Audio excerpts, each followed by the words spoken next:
Seres humanos que acompanham o Planeta Podcast, temos um recado para vocês. Show do Planeta Stand-Up, link na descrição.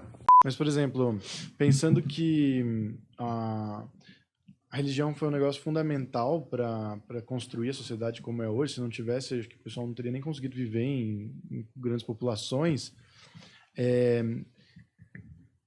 Eu penso que o ateu, esse termo ateu já é um termo confuso, errado, talvez, porque pela lógica mesmo, não existe. Então, o cara que não tem fé, tipo, me parece esquisito. O estranho deveria ser o que tem fé, pela lógica, entendeu? Mas como virou uma coisa geral, aí acaba-se que a maioria dita a regra do que é prático, do que é usual. Mas existe alguma explicação dessa necessidade das pessoas acreditarem? Super tem uma área inteira que só estuda isso, que é a ciência cognitiva da religião.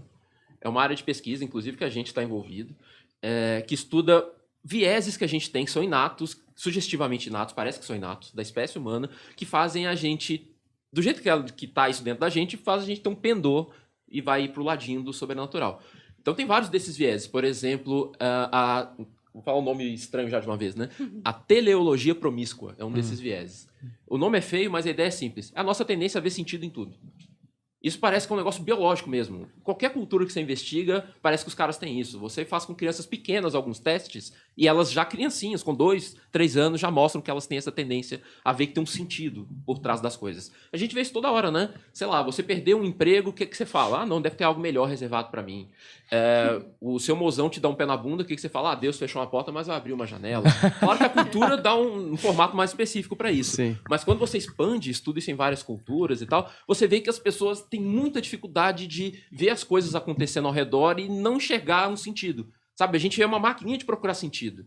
E na ciência cognitiva da religião a gente chama isso de teleologia promíscua. Esse é um dos exemplos. Tem vários. Tem a antropomorfização, que é a nossa tendência a dar características humanas para coisas que não são humanas.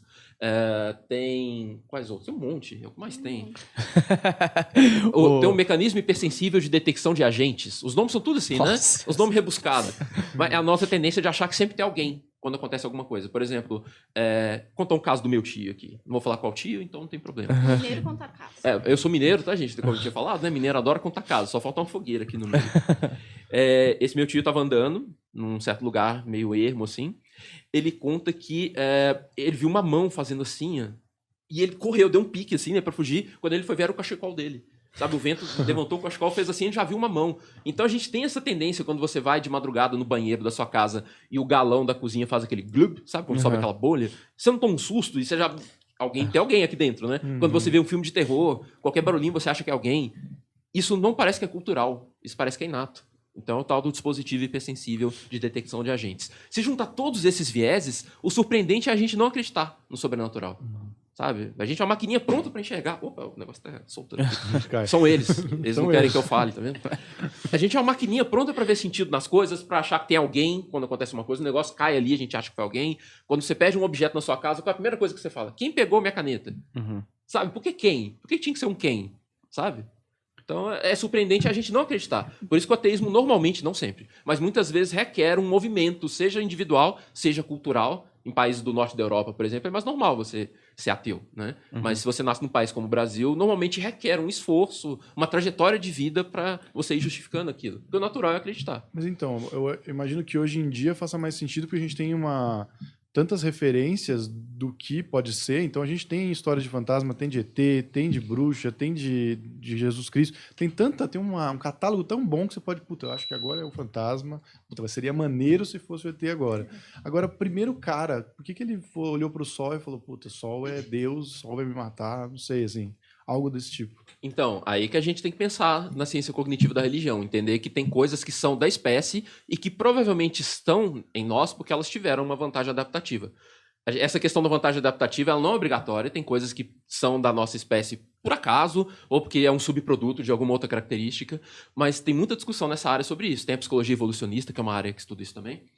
Parece que é muito bom a gente achar que tem alguém, por exemplo, sabe? Vamos imaginar um cenário. Imagina que nós somos os homens das cavernas e a mulher das cavernas. A gente tá lá, saiu numa manhã lá da nossa caverna, na savana africana, e aí tinha uma moita ali no cantinho, a moita mexeu, ela deu uma chacoalhada. Tem 3 reações básicas que eu poderia ter. Correr, Nem sei o que é, mas já corri. Ir lá olhar de bobo, né? Falar, o que será que é? E continuar fazendo o que eu já estava fazendo. As 3 reações mais óbvias. O cara que correu é o que tem mais chance, né? De sobreviver. O cara que foi olhar é provavelmente o primeiro que vai morrer. E o cara que só ficou fazendo as coisas lá também tem uma grande chance de ser atacado. Mas e se foi só o vento? Entende? Se foi só um esquilo, sei lá, não vai ter esquilo na savana africana, mas vocês entenderam. Vocês entenderam a lógica. Então, assim, parece que foi muito bom para a nossa espécie a gente ter certas prontidões, assim, interpretar a natureza rápido e inferir que tem um perigo ou qualquer coisa assim. Você vai juntando tudo isso ao longo dos muitos milhares de anos que a nossa espécie tem, parece que resultou nessa espécie que tem a tendência a achar que sempre tem alguém, essa cortina mexeu, achar que alguém atrás. Essa tendência de antropomorfizar, né, de você projetar características humanas num outro predador, por exemplo. Você viu um tigre dente de sabre ali, e eu achar que do mesmo jeito que, sei lá, se eu tomar um susto eu vou atacar, eu não vou assustar ele porque ele vai me atacar também, sabe? Parece útil você interpretar as coisas dentro do seu referencial, assim, porque você toma certos cuidados, tal, parece que favorece a sua sobrevivência. Juntando tudo isso, é natural a nossa espécie já ter isso. Então, desde o começo ali, já era de se esperar que as pessoas, juntando tudo isso, na hora que, por exemplo, vamos imaginar que, sei lá, a gente está num grupo bem primitivo, assim, de homens das cavernas, uma família de umas 10 ali, tem o macho alfa ali, que é o pai da família, eu vou lá por alguma razão e mato ele. Naquele dia, cai uma tempestade gigante, a caverna desaba, sei lá, acontece alguma tragédia, assim. Um dos vieses que a gente tem é de juntar as coisas, é o que a gente chama de padronicidade, a nossa tendência a ver padrões. As teorias da conspiração vivem disso, né? Então acontece um negócio desse, eu matei o pai ali, caiu a caverna em cima de todo mundo, qual que é a tendência que a gente tem? Associar as coisas. Tá, pô, eu matei o cara, a caverna caiu. É muito fácil assim a gente falar, pô, será que uma coisa tem a ver com a outra? Mas quem que derrubou a caverna? Quem que mandou a tempestade? Aí você começa a pensar que tem alguém, já que a gente tem um antropomorfismo, a detecção de agentes. Percebe que cada viés desse vai fornecendo uma pecinha do quebra-cabeça que, quando junta tudo, é muito fácil você pensar em seres sobrenaturais. E se junta isso também com a nossa capacidade de sonhar, por exemplo. Toda noite a gente vai para um mundo fantástico, em que a gente voa, em que a gente encontra pessoas que faleceram. Tem várias teorias que dizem que a nossa capacidade de sonhar está entre os pilares do surgimento da religião.